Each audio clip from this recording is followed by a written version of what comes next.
Ladies and gentlemen, welcome to Stone Soup Poetry. It is National Poetry Month.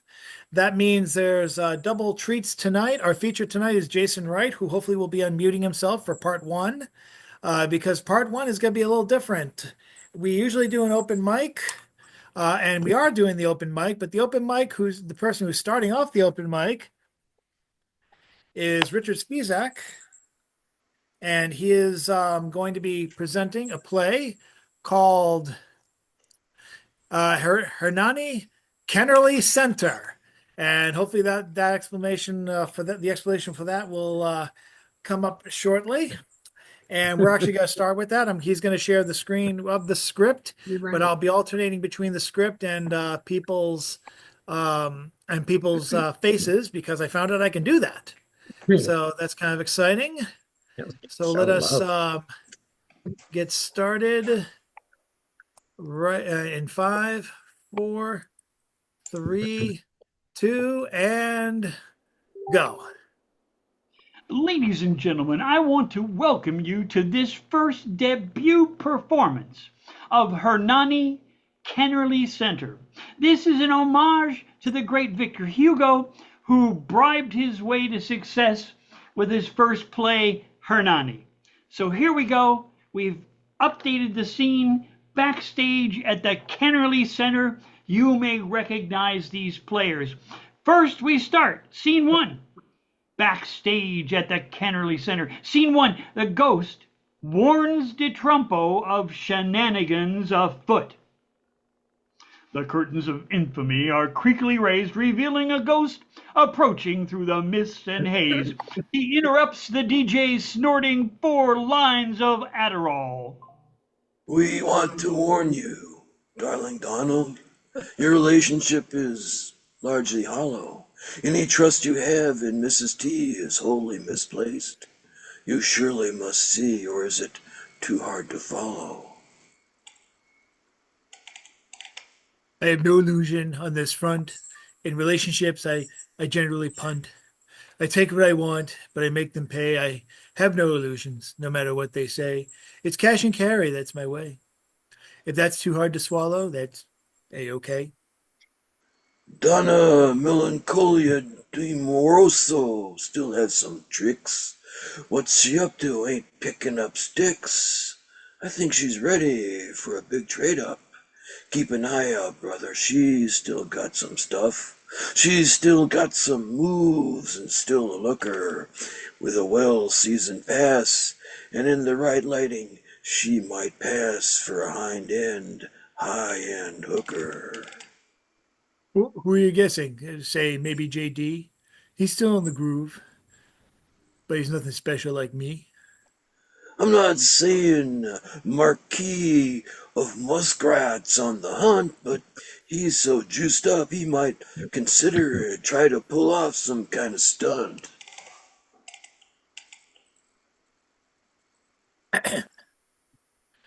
Excuse me.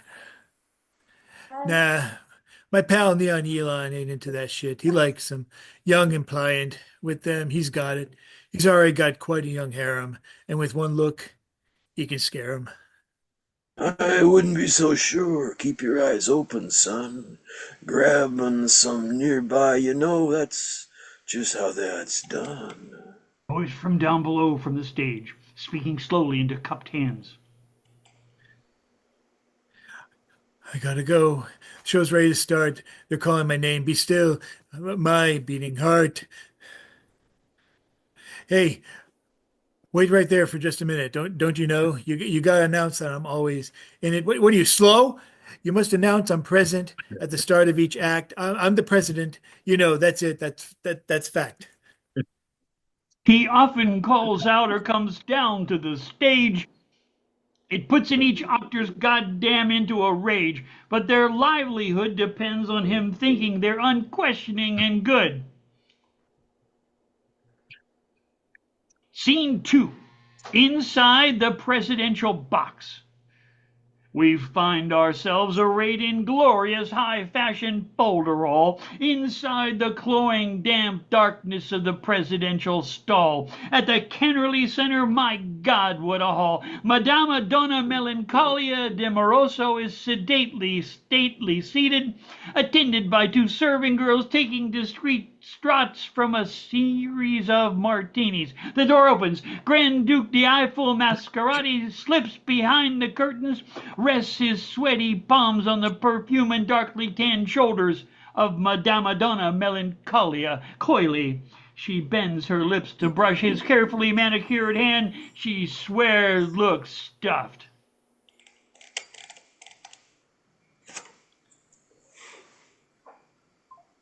Oh, Madonna, your scent intoxicate me even more than the glory I see.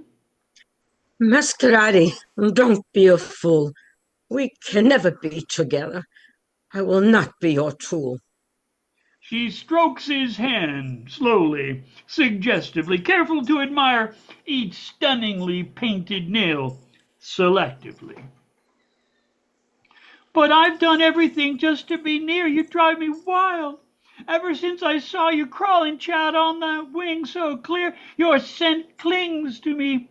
I've denounced all my friends. I left the village, burned my bridge ends. I've drunk beer with redneck hillbillies, ate caviar with Euro trash. Sure, I made my bones and strolled great big wads of cash. Madama Melancholia, you fill all my dreams, replacing thoughts of crypto, cleansing me of all my financial schemes. I've wandered around Congress to carry water for that fool, and now my Wall Street brethren think I'm just a trumptatious fool. Hush, someone's coming, mi amor. I hear them knocking softly, softly at my door. My gods are cool. They never said a word that we must hide our love. Is sadly just absurd.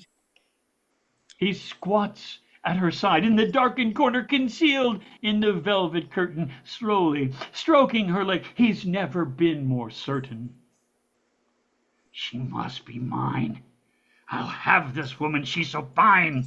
I cannot scrape her from the dregs of my mind. She lingers there amidst my faded valentines. In rushes the young Baron de Illiterati, breathlessly, whispering, nervously, looking each way as always in front of his mother figure, one ear cocked and listening as he appraises and admires her lipstick glistening. He comes, Madama, he comes, on dangerous cyber-trucking feet, shredding its tin-cladding so maddening, a man of little substance, feet in impertinence, as ethereal as a thief's promise. He's got 10,000 minions that think he's not real neat. Sure, it's borrowed, worry every drop, but with blank like that, who will quibble, no matter how surely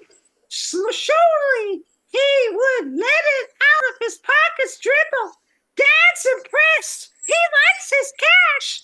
Once or twice he says he's seen the Huskies also well poured stash. Is gold to see the size of what's in Daddy's filthy, dirty hands, or so I'm told. What if he spots me? I'm so afraid my best laid plans might be waylaid.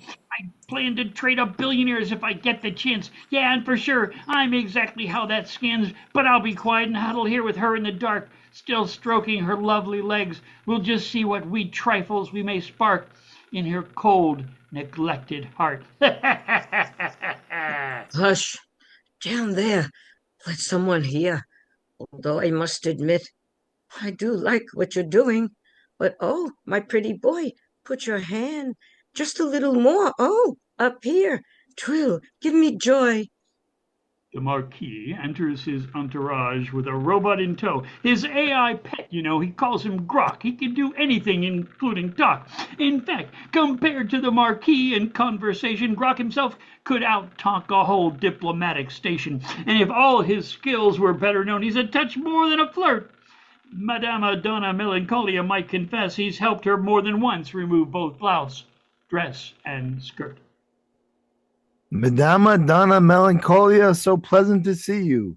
I brought a special gift which of any remaining boredom might just free you. I call him Grok. I think you might just enjoy him when I tell you he is my rock. He'll never annoy. He can attend to all your needs. Excellent conversation, where wiser than any native man, conversant in all the sciences. And Madame, in his discretion, you may place complete reliance.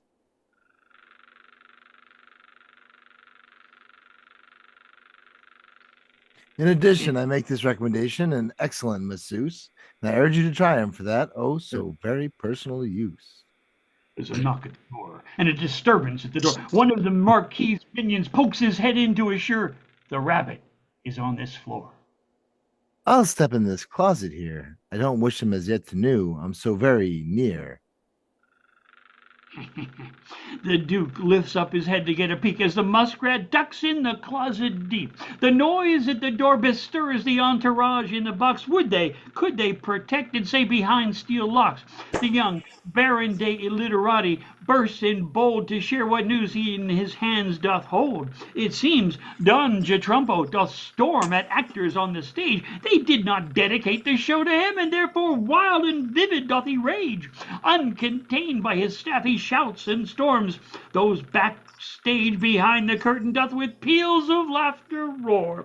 Those suitors concealed must stifle their humor, lest some young prince be appraised of their plans for his father's doomer, lest he rush in all filled with dread and warn his errant father of the impending storm. On the store. It's my store on the door. It's the best door. Wait. It's supposed to be me. Sorry, ad-libbed.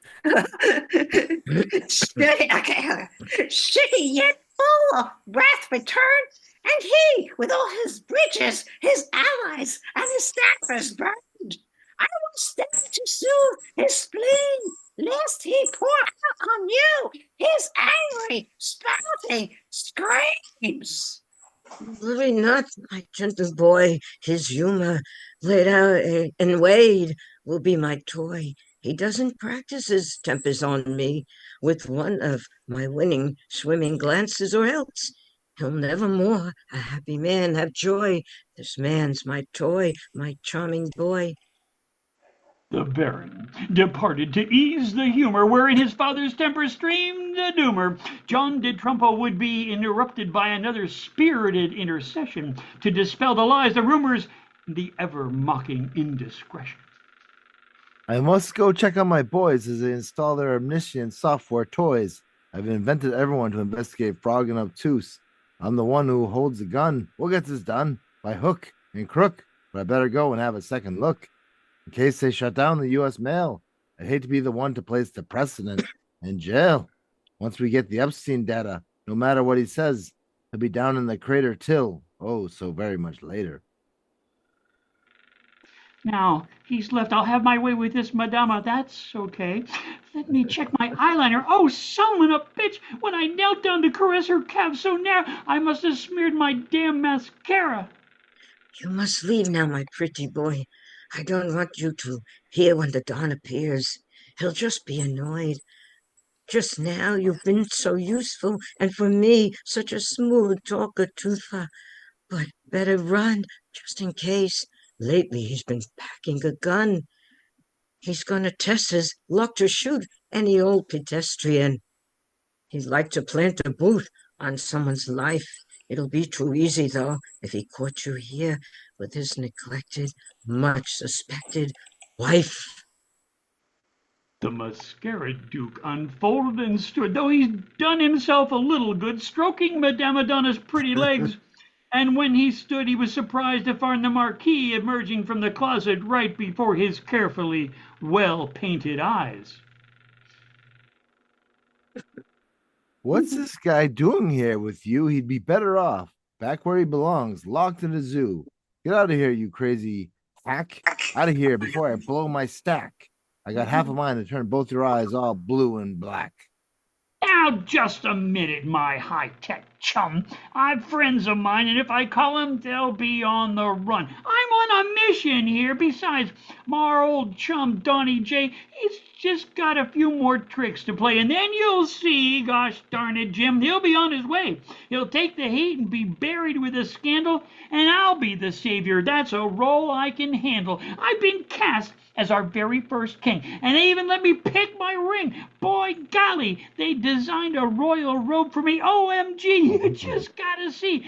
Donnie's a seat warmer, and if you didn't know, he'd be buried like the old story goes, out back of the village, though. They selected me for the very top seat, and they've shown me the scepter.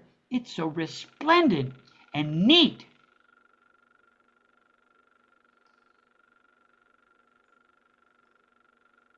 What's this guy doing here? Wait, hold on.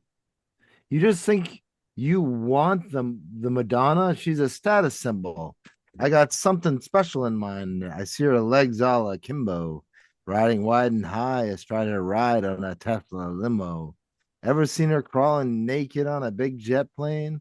Man, I gotta tell you, I saw it once and it drove me damn near insane. My marketing team and I have a setting in mind.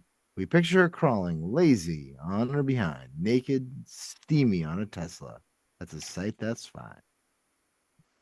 Man, I'm in love, I gotta say. Madama Melancholia, I dream of her all day. Listen, I can rent you a dozen damsels who only want to play. With then, I'll send a solid gold cubic Tesla car with a golden tow truck in case you really have to get somewhere really far. Then the two would-be suitors strike a deal and are ready to leave, and young Baron de Literati opens the door and to give 'em both the heave. R.J. Trumbo's on his way, and he's got a very short fuse today. He's been informed that there's something missing with his brain ever since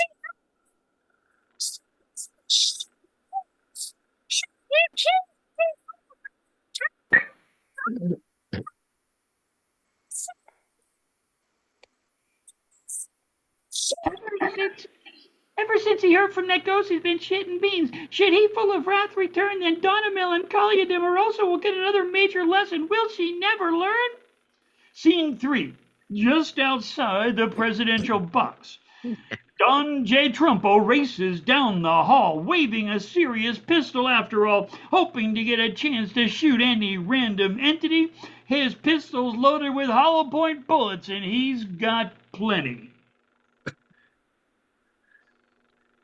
Oh, crap. Away, you fiends. Away. You're the worst fiends. Fiends. Sorry, lost my space. Away, you fiends. Hide thee from my door. If Donna Melancholia D. Morso has been assaulted, you know what you're in for. Once more, let me say, I'll send your asses to blazing hell today. Yes, you must be calm. I've been with them all along. Nothing has happened. All is well.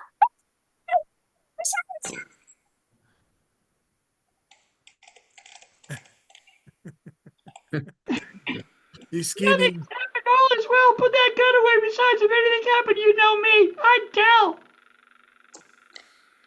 These scheming connivers, I know them so well. I may be destined for infamy, but they are as well. I've been wanting to shoot some hapless stooge. I've had enough of these jokers. I'm done with these two. Donnie, you know what they say? There's no woman who's good enough for a superior man. But dude, what I say is take what you can. Give him a baby or a bucket and a beach full of sand. Keep him in check. Give him some cash. Just keep him at arm's length around your serious stash. So, bro, lose the gun. We got to work to get done. Don J. Trumpo slowly holsters his pistol and sheepishly looks around at his crew like he'd pick at a blister. Mr. President, cool your fiery jets. We haven't even decided who she'll be riding with yet. While you were raging on the stage, we were discussing and deciding who gets her once you're out of range. 'Cause you might as well face it, son. It's over. Will you never learn to act your age? Don Trumpo draws his gun. Tell these villains they better not run. If you move, I'll drill you silly. You'll be whistling in the wind like that jackass Billy. Don't shoot, Daddy. You might hurt someone. Well, I sure hope so. That's exactly why I brought this loaded gun. Before you can see Jack Robinson firing wildly, not even looking, he fired every bullet in his gun. God damn, he was cooking. With that great roaring gun, he poked 10 holes in each one. Right through the door the bullets flew, striking dear Grok and Madama too, and from the look on their faces they found it quite shocking. Well, didn't you? Scene 4. Just inside the presidential box. Grok, the AI robot, leans over and softly calls to La Madonna Melancholia.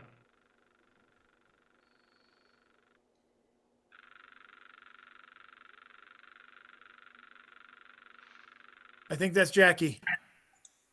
Oh, Jackie. you're the one for me. You're the one above all, whose eyes I'd rather see. You've had so many intimacies. That much is true, but you're the only one I want.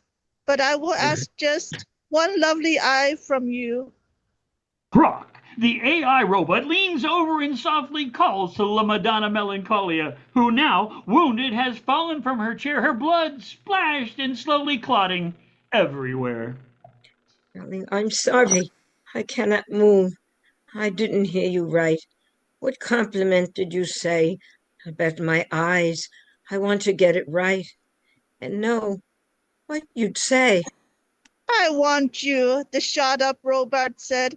I can't get you out of my head. Oh, darling, not right now, the wounded lady pled. I want you, but just for now. I only want your eye. I can take it out. It won't hurt too much. At least I'd like to try.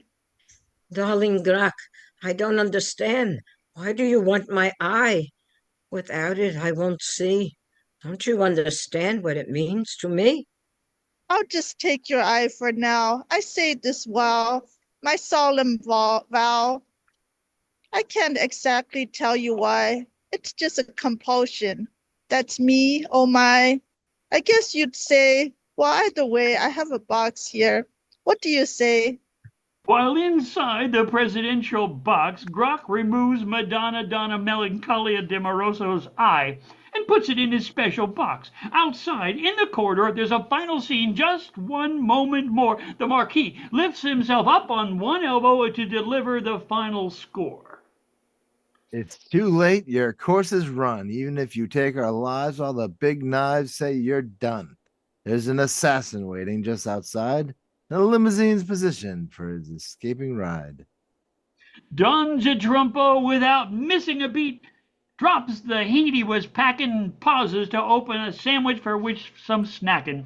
Limping down the hallway, headed to the exit for his final highway, as he disappears down the hall, destined for his final fatal fall. We get one last word from the dying young Baron de Illiterati as he virtually falls on his metaphorical sword. We hope you've enjoyed our little play. It's over now, so be on your way. I'd like to go milk a virtual cow, but I'm dying all right. I guess it doesn't matter anyhow.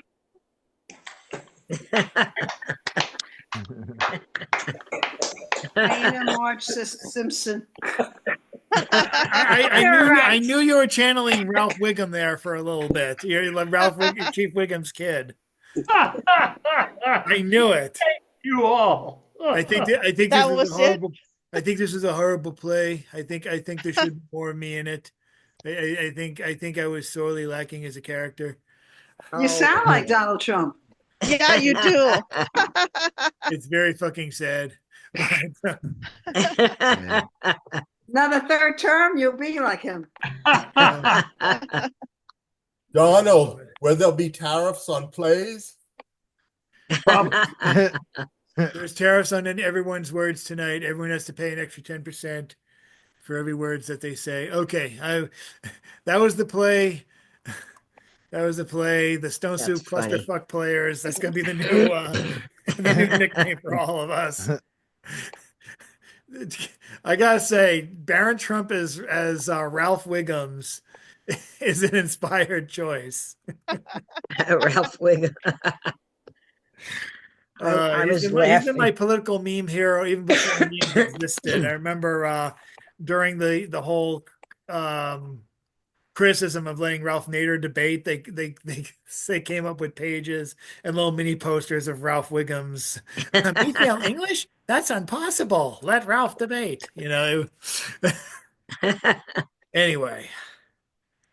Oh my, where do we go from here? Which is the way that's clear? Let's give Where do everyone we a go? rest and let's go to the You're all the ghost best. of Bill Lewis present to get the open mic um, the non-play portion started. Ho, ho, ho, ho, ho. I'm so happy to be here, even if I look weird. Um, You don't look like much. You don't have a video on. I know. That's Oh, why I don't sorry. look like much. Oh, Are you decent? Jerry was the most incredible guy. I don't think I've ever seen anyone who was both so caring and so intelligent at the same time. He could keep you in stitches for hours, and he could be tough as nails when required, and he always leave you knowing that he was one of your best friends. Jerry was gay. I met him through a nice Greek fellow, John, who had moved into the tiny room in my house. Jerry crammed himself into John's room for 6 months before one of my other housemates moved out. I don't know how they managed in there.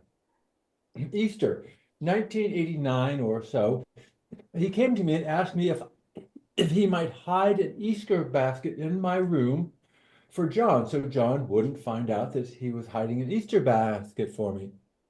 Sure, I says, no problemo.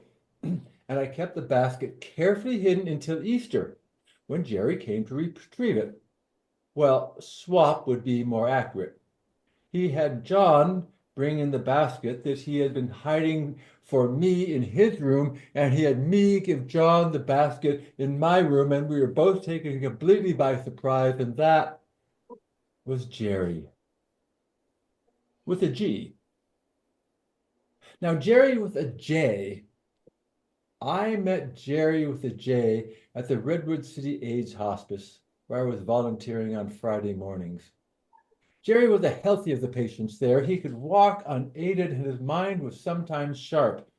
None of the other patients could manage a complete sentence without stumbling.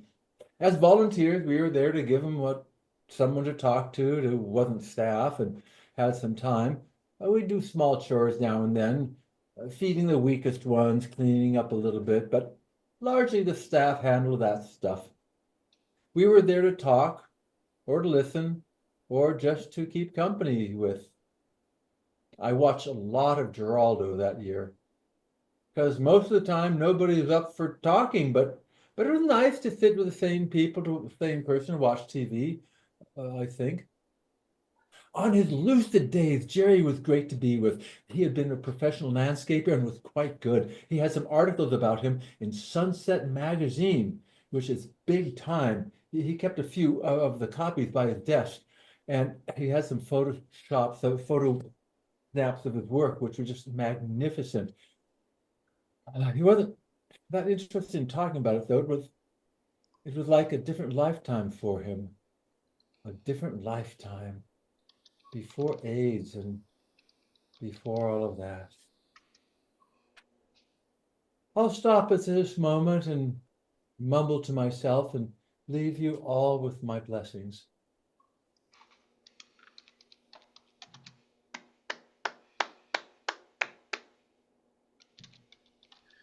thank you, Bill, who never answered whether or not he was dressed. Let's let's go now to the next person on the open mic, who is someone who was watching silently.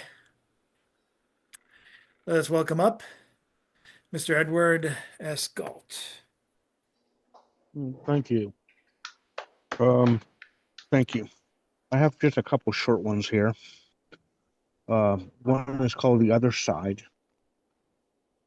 There were things I grew up with, dyslexia for one, that I thought might serve as a bridge between you and I. The problem is that you and I were from different countries, different worlds, and spoke different languages. I did what I could, but the age at which you were, what you were going through, I was the enemy. You seemed to need an enemy. I once needed enemies. It was what made me strong. All those defenses, all those walls. I found that no walls were holding me prisoner. Escape was not the answer. I needed to take them down so I could be free. When you are ready to take down your walls, I will be on the other side. That poem was called The Other Side. And this one is called The Magnate. I wrote this a long time ago. Gonna one for the night gallery. The Magnate. When I went to visit the magnate at his country estate, I came to notice that he had hundreds of taxidermied heads mounted on the walls and oil paintings depicting the whale life and other creatures that he loved to hunt. But, he said, coming right to the point in his patois, I haven't got one of a plumber. Then his lank frame relaxed back into the leather armchair, and he took another sip of his scotch. Thank you very much. I'll have to bring that out at Halloween next time. Thank you. Enjoyed the play, by the way. Thank you very much. Very entertaining. Thanks. Thank you. Thank you, Mr. Galt. Up next, let's bring up Mr. Timothy Gage, who's celebrating the pre-release of his latest fiction novel. Yeah, the pre-sale happened today for the hardcover. So if you like hardcovers, check it out. It was a Is that good your book. first hardcover ever? Yes, it is. That's awesome. I'm not, geez, no judgment, Jesus. No, I was going to make a joke, but then I decided it was in bad taste. So Oh, no. growing as a human being. Yeah, so I've got two short poems for this round. And this is a manuscript I'm working on called These New Orbs. So it's everything orb-like, and I'm running out of ideas. So this is called An Other Round. Rain falls, their sobbing beads, globes of sad splatter across you, a pattern falling for you, but maybe you fell down sideways, too trapped to the bone it soaked you. So that's one. This one is called Practically Round. You kissed me like we were the only two who knew how to drown in silence. I thought the way we fit would be enough, like you knew the shape of my sorrow. But then you remembered the past when his eyes had caught you like a thread in the wind and something pulled as the world spun in another direction. I tried to remember how your lips felt, how your voice made promises, but his hands were warm and his mouth on yours tasted like forever. I wasn't looking for anything. Maybe a possibility of being a blindfolded artist, drawing a perfect circle, the beginning meeting the end. Only now could I make out the shape.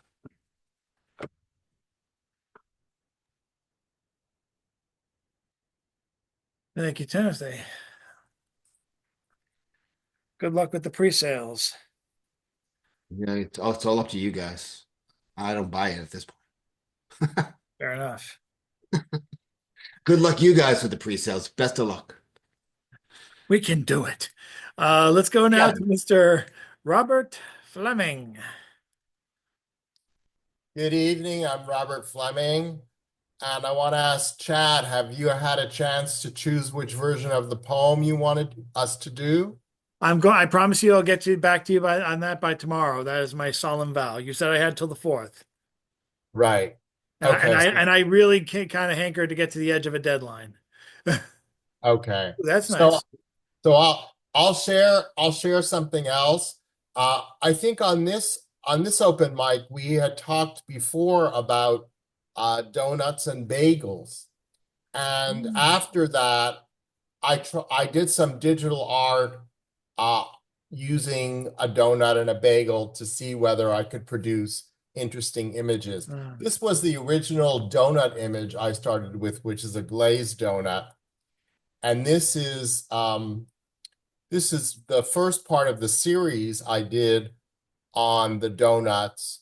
So I want to ask people to unmute and say whether they would eat any of these donuts and which one they would eat. Well, Trace 160 because it looks like a Zen Enso.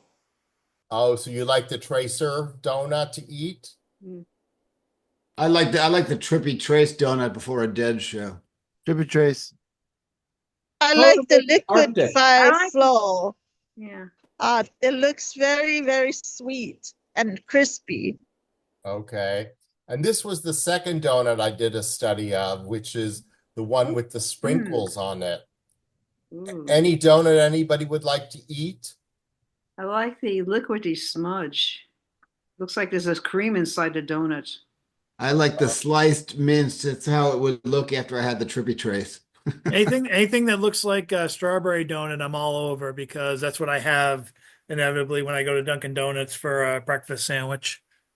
I second the sliced minced. Okay, and then let's go to the bagel. This was the original bagel I started with. Anybody would like any of these bagels to eat? I'll take anything that's an everything bagel. I'm diabetic, so I kind of have to watch the blood sugar thing. But I found that everything bagels are better for me. Yeah.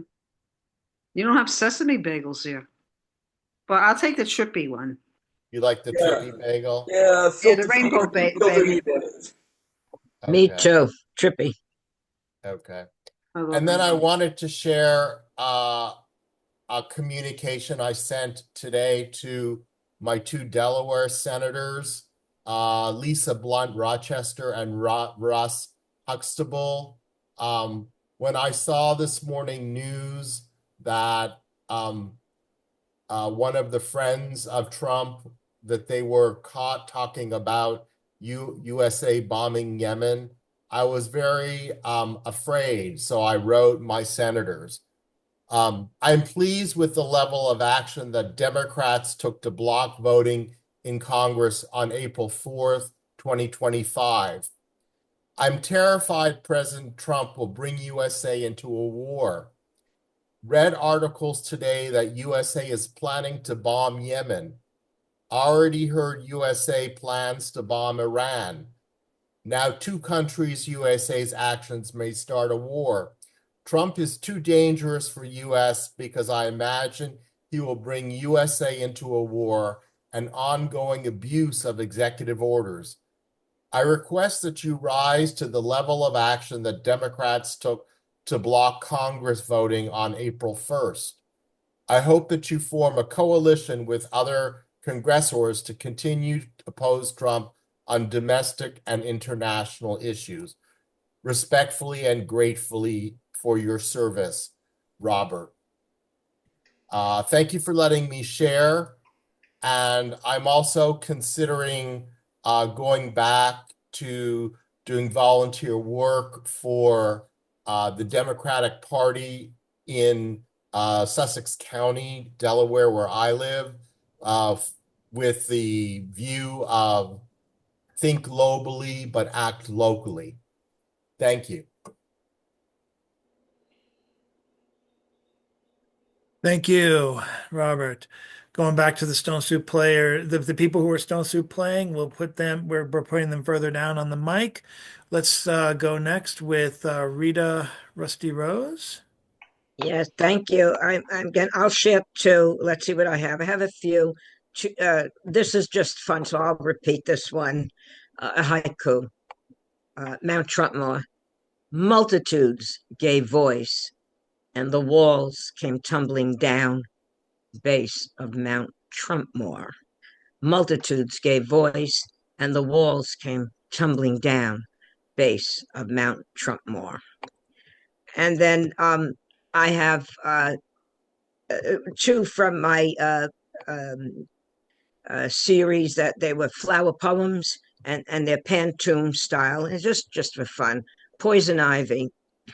Songs are written about my fickle reputation. I creep along and up walls. I am a petulant plant, always itching for a fight. I creep along and up walls. Poison ivy, I am called, always itching for a fight. Invade my space and I will attack. Poison ivy, I am called. In the wild, I grow free. Invade my space and I will attack. I live alone, so please do not annoy me. In the wild, I grow free. I am a petulant plant. I live alone, so please do not annoy me. Songs are written about my fickle reputation. And then the last one, also a pantoum from Flower Poems, Personalities in Bloom. This was published in And Then. Winter Creeper. Winter Creeper, you are strong as I am, gay and green, nothing stands in your way.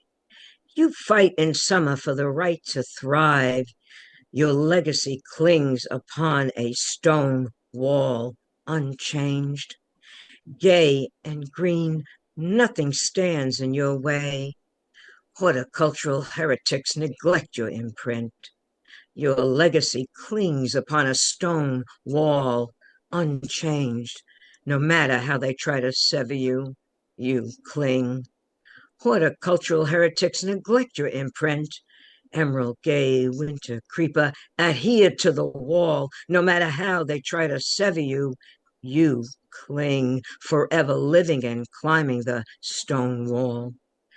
Emerald gay winter creeper, adhere to the wall. You fight in summer for the right to thrive, forever living and climbing the stone wall. Winter creeper, you are as strong as I am. Thank you.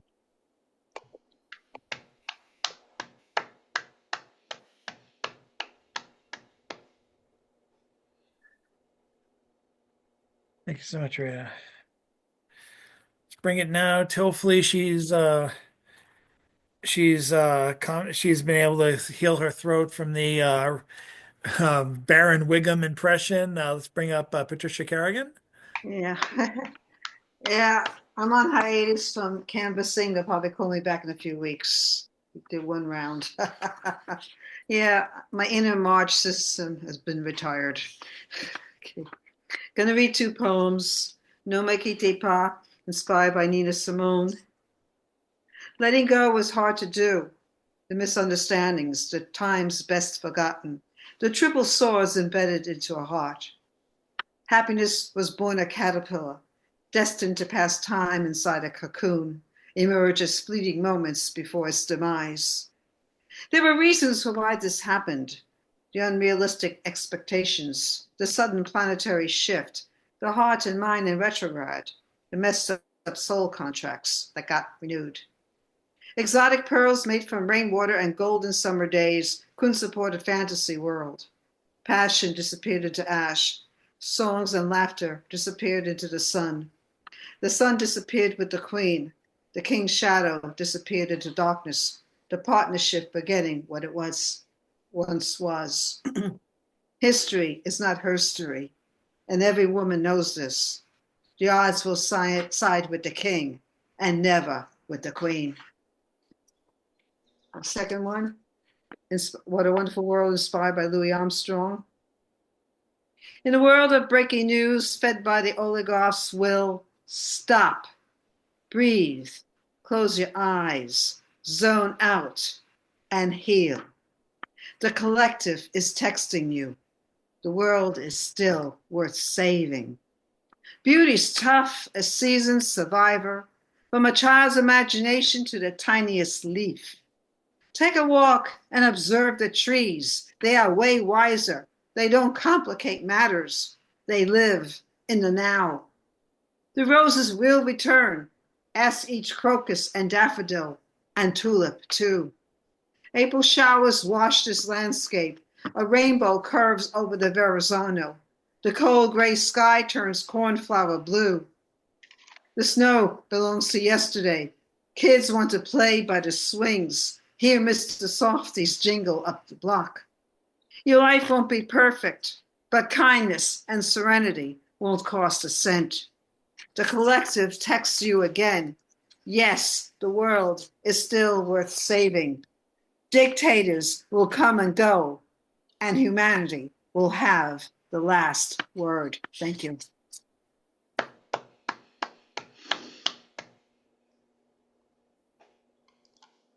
Thank you. And going now to Jackie Chow. Okay, I'll read two relatively short poems. This one is an ekphrastic poem. It's called Eve Gets Her Driver's License Revoked. She walks in scorching heat, panting at God above, feet heavy as dumbbells. If she drove, she would have parked her car by the tree and loaded the apples little by little. Instead, she joins the pedestrians who travel by foot, arms laden with the weight of their groceries. The devil with the dog smiles in secrecy about Eve's hardships as fruits fall from her bosom.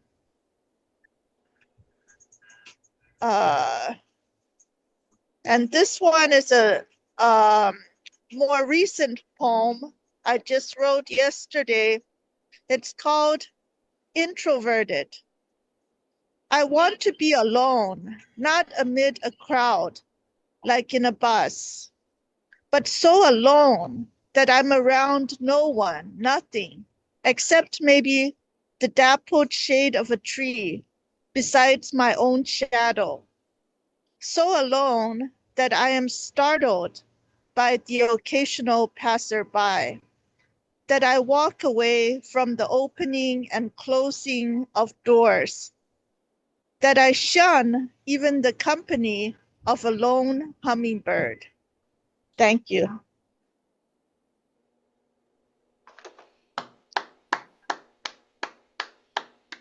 And with that, we come to we're concluding the open mic with the man with the new books coming out. Let us welcome up our closing poet for the open mic. We miss you, James Van Looy and Jan, wherever you are.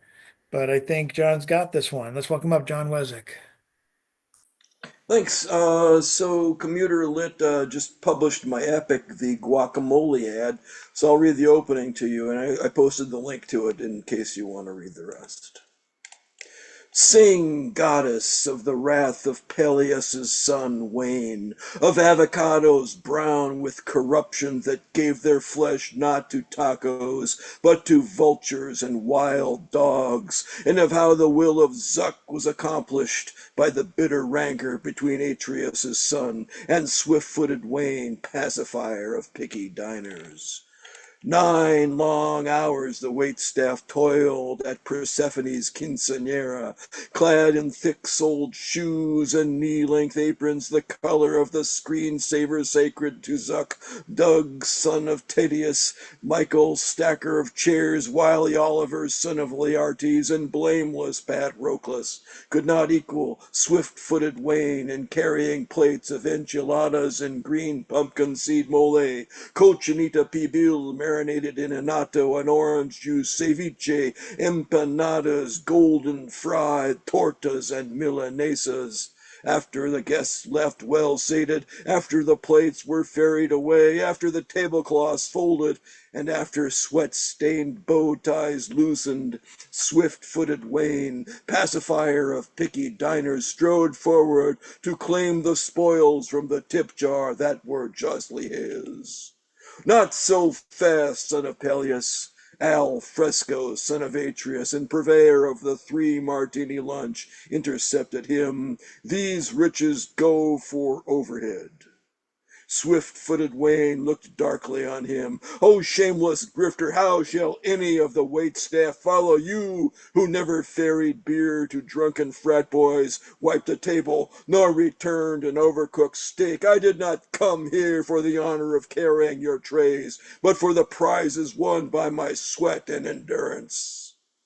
"Arrogant son of Peleus," the purveyor of the 3 martini lunch replies, "what do you know of health inspectors filing forms Omega 2 and filling out schedule gammas at the end of the fiscal year? If you feel so wrong, take these avocados, when mashed with sea salt from the wine dark Aegean, lime from the sunny slopes of Mount Tlaloc, and onions from the rich red soul of Vidalia. You will feast like Zuck, son of Kronos and gatherer of yelps."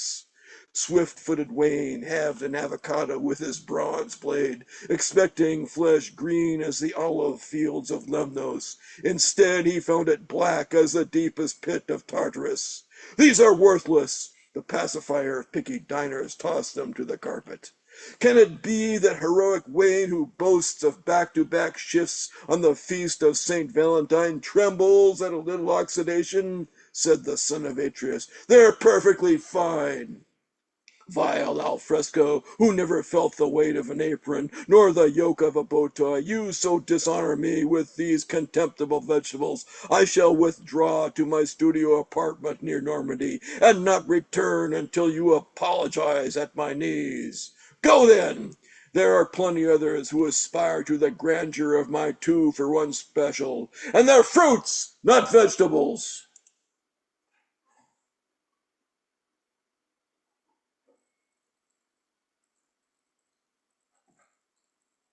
Robert Fleming called it the Odyssey reimagined at the Olive Garden. So Precisely. Thank you. that's a great pull quote. Very impressive, and thank you very much. Without further ado, I'm going to do us all a favor and introduce tonight's feature for kicking off Stone Soup Poetry's National Poetry Month. Not only will you be celebrating his reading tonight, you'll also be celebrating his birthday in a couple of days. Jason Wright is the publisher and founder of Oddball Magazine, going on for a while. First conceived as a print magazine. He brought me in about 10 years ago, 10 years or more, to bring it to help out with the latest incarnation of it, then latest incarnation of it, which was the online journal oddballmagazine.com. Since then, he has published 3 books. Letter to the World, based on his first year of Jagged Thought poems. Jagged Thought being his weekly series at Oddball Magazine. There's Train of Thought, Poems from the Red Line. And the last one released, Train of Thought 2, Almost Home, or Train Harder. That's my alternative title for that one. He is also the host of The Oddball Show, a podcast advocating for mental wellness, except when Tim and I are on it, and in which case we are anything but mental health. But that's neither here nor there. Ladies and gentlemen, it is time for the feature, so put your hands together 30 to 45 times minimum for Mr. Jason Wright. Hi, everybody. It's great to be here. Thanks, Chad. It's been a pleasure being part of this open mic night. So I thought I'd read just a handful of my last couple Jagged Thoughts. So this is Jagged Thought 551. You can find all my Jagged Thoughts on Oddball. Here we go. Jagged Thought 551, pressure point for 4. Got a deadline for 4. I think of what to say. They stop and point. I remember you well when we were in our vault. Everything, it's all my fault. Everything I did it. I asked for forgiveness. I no longer will play victim. Maybe that's the point of poetry. Pressure till you have to change, because not even the tides remain the same. The sea always changes. This is my pressure point. You apply pressure to stop the blood from coming, spilling out of ink-stained notebooks in Varsity High. Who knew one day I'd be this guy? Apply your knowledge and soar the sky. Life is too short to not do your best. You fail if you don't try. And if you fail, like Denzel said, fail forward. Fall into an oyster egg. Let your pain and pressure become pearls. Um, the next poem is called Loser Losing in a Losing Game. This was January 14th. Jagged Thought 552. At BioLife, plasma TVs need to be filled somehow. Here I am at BioLife. Scratch that. Here I was at BioLife. They kicked me out. I raised a question about my address and they told me to leave. Acted like the Nexus has all the answers. Listen, the Nexus doesn't have the answers. I'm sad. I want to be more. I want to feel more and leave more. I want to see more and experience more. And here I am, lost in line, last in line, can't even give plasma. I know I'm not pathetic. I hate to be rejected. My anger is misdirected. Leave me in your section. Thought I had an answer. I don't know the question. Lost in loser land. Limp Biscuit was right. Try your other hand. I'm so done with being nobody. Seeing something and wanting more. Losing everything I try to gain. Want to be more. Loser losing in a losing game. Next poem is Poem Cerebral. Jagathon 553. I always have good intentions when writing you. When you're sick, I want to give you chicken soup. I want to give you the world, but I always only give you words. I want to see you smile, so I tell a joke. I give you all of me, the bones and the smoke. I am no longer broken. I have become stronger.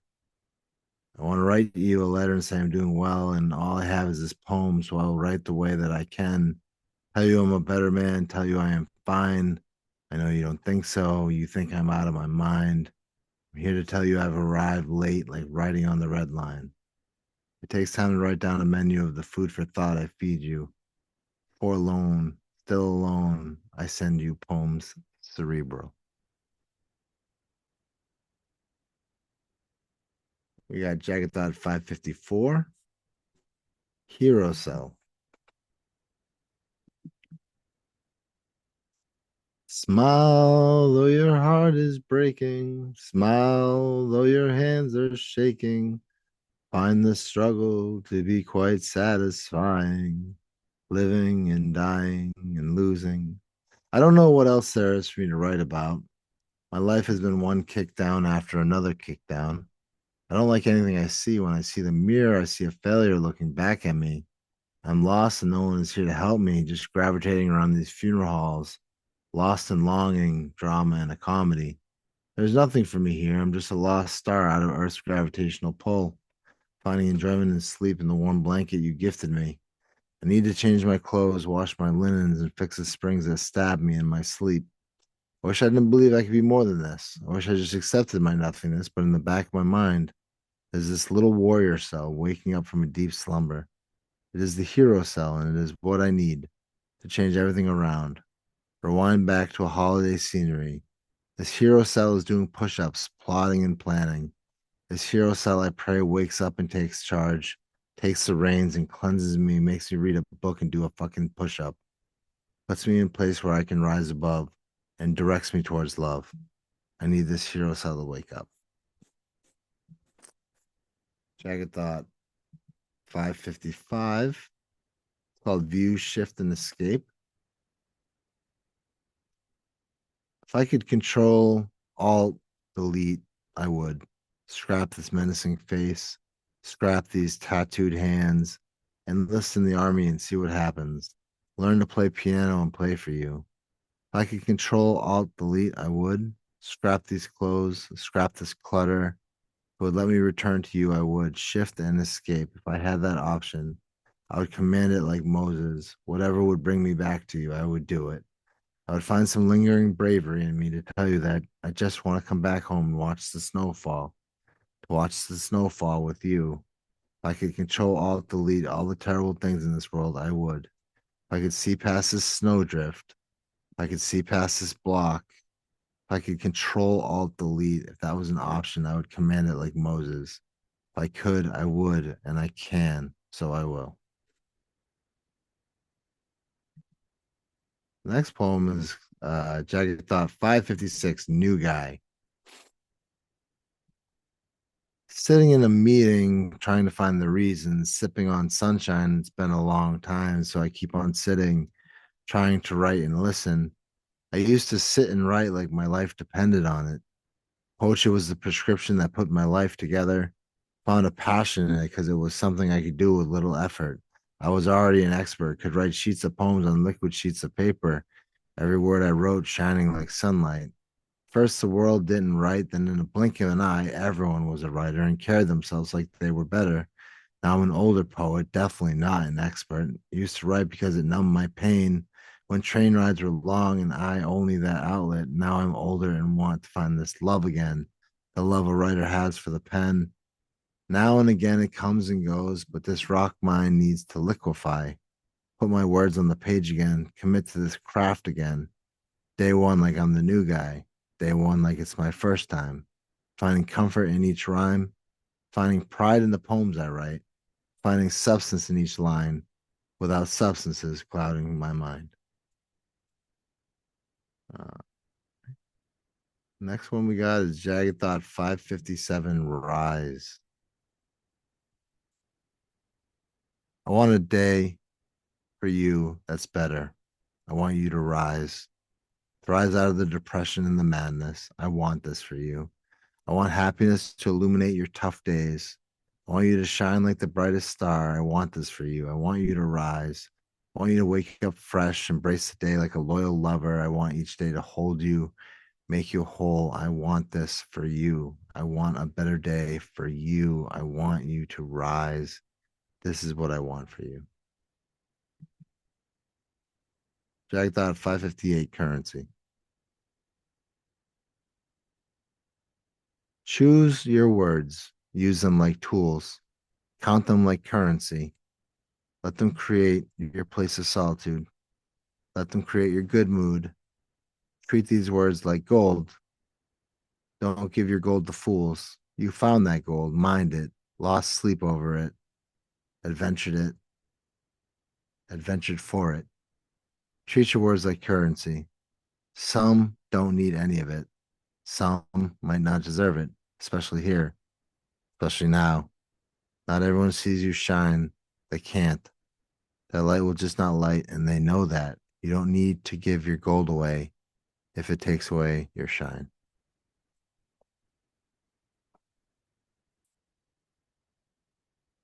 Jagged Thought 559, The Lonely Art of Loneliness. I'm careful to say I have perfected the lonely art of loneliness.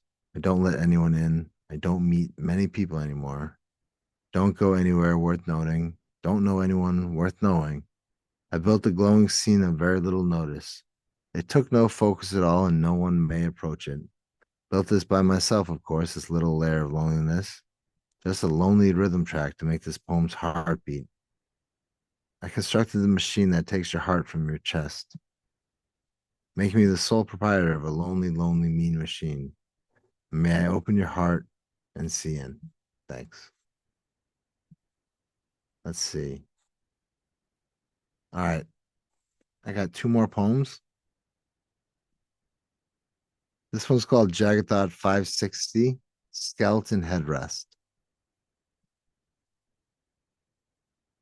I need a skeleton to rest my head on. I need a place to eat French bread on. I need a heart that is warm and whimpers. I need a love with whom I can share a Snickers, candy bar laughter, morning after, a lonely chapter, written fresh as a new car, fresh as a shining star, baby, you are. I need something to show me liquid freezes. Chad read that line and was like, yeah, oh, Jesus, does he mean a freezer? Oh, Jesus, what is he trying to say with this tongue twister? Back to the poet writing with his Twitter fingers. I like when my energy increases a bit.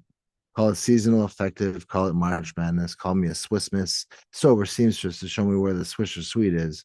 I want to laugh, lucky I still can. A little in debt from Bertera Nissan took me at my most maddest moment, and now I wait for the morning after an auction. I didn't even know when it will happen. Wait to get the bill. Till then, $35 a day I pay, and all I can do, I patiently wait in the mail. It will come, a bill, for a car deal they could have easily passed on. Picture a warm August day, a Friday. Things are going my way. Not really. I've blown up my life completely and no longer have a real place to live. Technically, I'm homeless, just got out of a treatment center. But things are going my way in my head. Great day to buy a car today. I'm worth it, I say, and I'm in Auburn. I see a dealership and I go in. Manic, man made mad. Look, is it in fashion? I must not have been that bad to them, even though my wife called and urged them, please don't sell it to him. Mad enough because they ran my credit, found a bank as shady as them, and not with many rejections. And when I was in the hospital, my car was ready, but I wasn't. Had so many times in the hospital to fix the problem. The hospital must have records of the calls while I was trying to heal and figure out all that had happened. I tried over and over to reach them. They wouldn't help me while I was in the hospital. Hey, it's the person you sold the car to. I was hospitalized while the car deal went through. Yeah, the one his wife pleaded with you to not to sell a car to. Yeah, no, there's nothing you can do. Oh, well, is there someone I can talk to? 2 months later, I couldn't pay the bills, tried a deferment from Metro Credit, and they just didn't want to do it. Miss Harris, what about that deferment? Was the document I filled out and sent to you then? I know you probably don't care, but my little bit of credit is ruined. So if you're wondering why I write this, it's because that's the way the cookie crumbles. That's the way it's going down. Called a lawyer for free advice, and they couldn't get the deal to go down.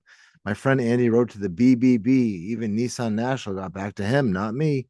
See, I was the one with the mental illness. Truly, I was a consumer in both senses of what the word means. If you know, you know. So then my friend Andy tried to help me solve this. Tim, the manager, kicked us right out of Bertera Nissan's office. I went to pick the car up after trying to sell the car back. They said it was used and wouldn't buy it. Though the car never left their lot, they had registered the car. I deregistered it and also canceled the insurance. They said that was a bad mistake because if a tree fell on it, you'd be responsible. So then I registered it again and got my own insurance because Bertera did a slightly shady thing and put the car under my wife's insurance. So when after all was said and done, basically everything was ruined. So I hustled to get the car insured again and then tried to work with Miss Harris and plead to Metro Credit Union for the car loans deferment. So okay, Bertera tried to buy it back for 10,000 less than what I bought it for, even though I hadn't set foot in it. Didn't drive it once until finally I took the problem away from Bertera and put it solely on me. Truthfully, I got fucked over and took the car back in January. I think I had the car for 1 whole week. Now, Bertera Nissan is laughing at this. So cows couldn't see the manic or couldn't care less. So this was the best. In their defense, Tim, the manager, said, I must not be mentally ill if I had a license. Guess I'm a good little actor, but the police, the hospital said the doctors said my mania was clearly showing, but they sold me the car. I was already hospitalized and drugged up.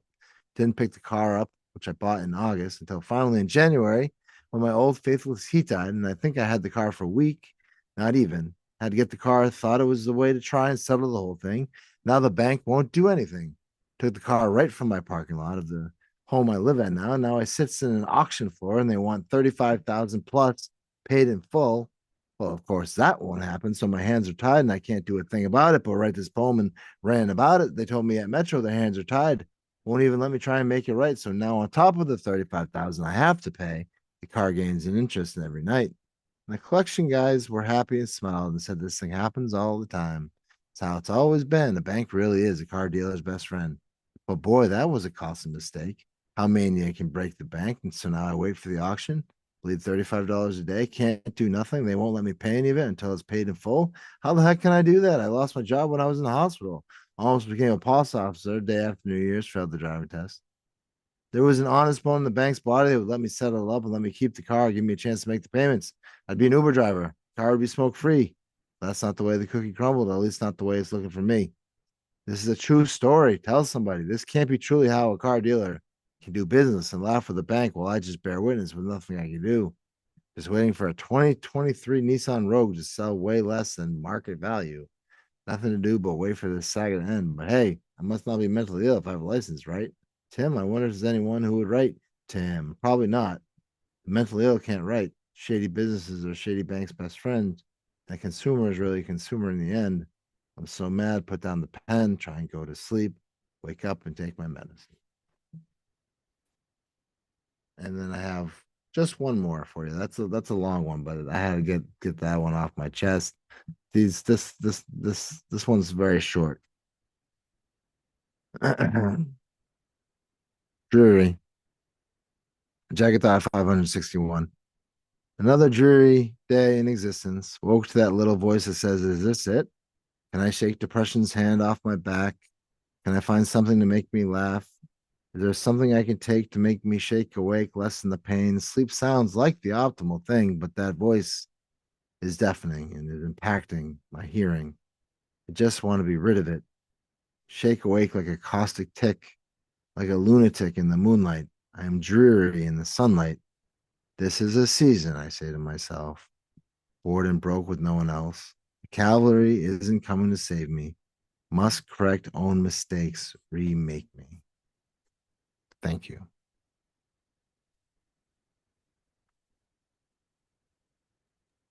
Give it up with audibles, emojis, whatever you have for Mr. Jason Wright.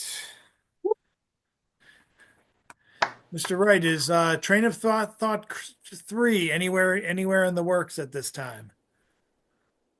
Well, train of thought, no, but I'm working on a book that is called uh Peer Perspective, in other words, on paper.